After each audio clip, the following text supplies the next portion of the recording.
কারণ এগুলি অর্জনের ব্যাপার, এগুলি চাহিদার ব্যাপার নয়। যেমন একটা কথা অনেক সময় ভাঙতে নাই, রহমতের মালিক আল্লাহ, এই কথাটা আমি বলে যাচ্ছি।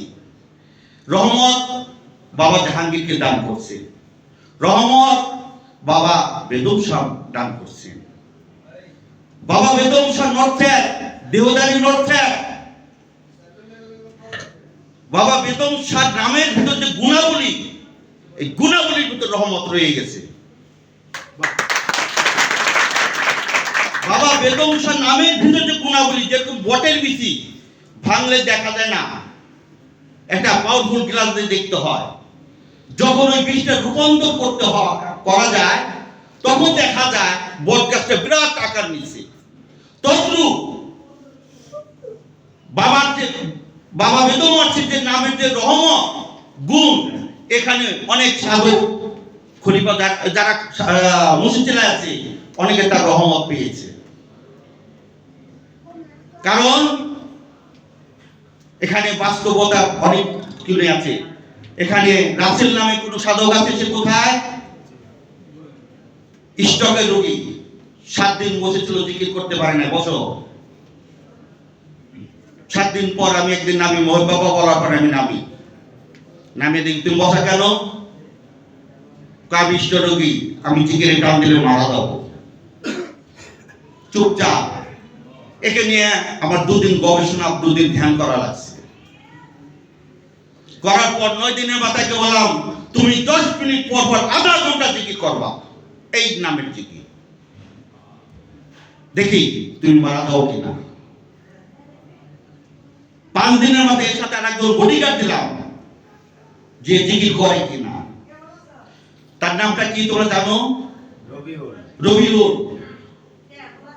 তো রবিউলকে দিলাম বডিগার্ড, তো জিকির করে কিনা।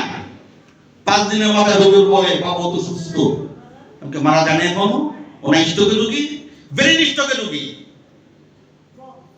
তাই ব্রেন স্ট্রোক ভালো হলো কেমনে? এই যে দয়াল বাবা বেদম মার্সির নামের ভিতরে যে রহমত গুণাবলী, সেই গুণাবলীতে ভালো যায়, আমার জন্য নয়। খালি জিকির করাও। এখানে এই প্রসঙ্গে আরেকটা কথা বলে যায়, এই কথাটা এখানে আসে না, তারপরে বলি। একটা ডাক্তার প্রেসক্রিপশন করছে, ওই ডাক্তারটা কোনো কারণে ভারতে গেছে, ওই ডাক্তারের প্রেসক্রিপশন ওষুধ শেষ, ওই ডাক্তারের ওষুধটা শেষ। তো রোগী এখন কই যাবে? আর এক ডাক্তার কাছে তো নিশ্চয় যাবে। যদি উনি ডাক্তার হয়ে থাকে, পুরোপুরি ডাক্তার হয়ে থাকে, তাহলে কি জিজ্ঞাসা করবে, আপনি এই ওষুধ খাই কি ভালো হয়েছে? যদি কয় ভালো হয়েছে, তাহলে আপনি এই প্রেসক্রিপশন ওষুধ খান। ডাক্তার বলবে এটা। আর যেটা ডাক্তার নয়, ও বলবে এই ওষুধ তো ভালো দেয় নাই, একটু খারাপ ওষুধ দিচ্ছে। তো বাবা বেদম নামের যে রহমতটা, সেই রহমতটা যোগান দিবে কে?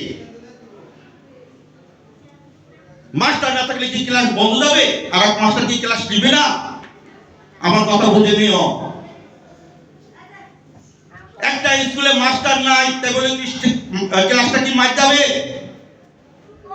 এই ক্লাসটা আর একটা মাস্টারে নিতে হবে। এখানে হিংসেছি ছেঁচাছেঁচির পথ নয়। বাবা জাহাঙ্গীরের এটা রহমতের দরবার, বিশেষ বিশেষ রহমত। আর একটা মহিলা ছিল মেরিল, ও বলতেছে, বাবা কয়েকদিন আগে গেছে, বাবা আমি ওই যে কি কয় মানুষ রোগী, আমি মানুষই ডাক্তার দেখাই আসছি, তো জিকির টান দিতে পারে না।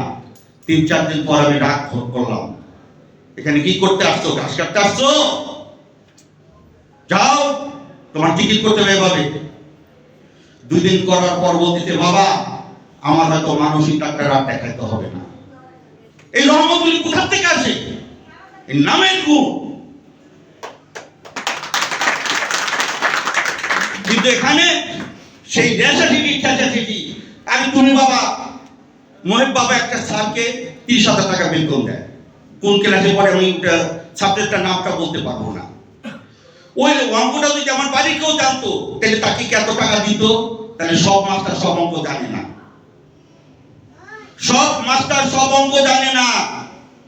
এখন আমি বক্তা, রামকৃষ্ণ পরমহংস বলতেছে ধর্ম যাদবকে দিয়ে ধর্ম প্রচার করে সাধক হওয়া যায় না। তো তোমরা সেই নামকে যদি তোমরা ঢেকে রাখো, তোমরা কি ধর্ম প্রচার করতে? তোমার তো লামা থেকে নিচে আসো। লামা তোমাকে একটি স্তর, তোমরা তো সেই স্তরও নাই। কারণ কি? এটা না রহমতের দরবার। বাবা জাহাঙ্গীর রহমতটা বাবা বেদম সারাতে দিয়ে গেছে না, ভান্ডারটা দেওয়ার মালিক আল্লাহ। তো সেই রহমতের ভান্ডার যদি বাবা বেদম শিখিয়ে দিয়ে থাকে, সে কি আমাদের রহমত দিবেন না? এমনি তো দিবেন না। বাবা জাহাঙ্গীর এভাবে বোঝাইতে, কুকুরকে যদি মাংস ভাত তৈরি করে রাঁধে, আসো বাবা কুকুর খেয়ে যাও, কুকুর আসবে? কুকুরকে ডাকার দরকার ল্যাঙ্গুয়েজ ভাষা আছে। এত কুকুরটা তৈরি ন্যাশনাল এটাতে নাই থাকবে। উপমা গুরুকে তোমরা ওইভাবে ধারণ করো। এই দুটাকে দেখাইলাম বাস্তব, আর আগের গুলিকে যদি দেখাইলাম না। এটা বাবা বেদম স্যার নামের ভিতরে যে রহমত, সেই রহমতের গুলি ভালো হয়েছে। আমি অনেক সময় বলি আমি তোমাদের না, স্তরগুলি কোথায়? এই যে একটা, এই যে সাধক আছে, এই যে তোর নামটা জানি কি, আক্তার, এরকম অনেকে আছে যাদেরকে আনোয়ার। কই তোমরা একটু তো বের করতে পারো না? কারণটা কি? তোমাদের ভিতর কেন এত হিংসা? ছাড়ো।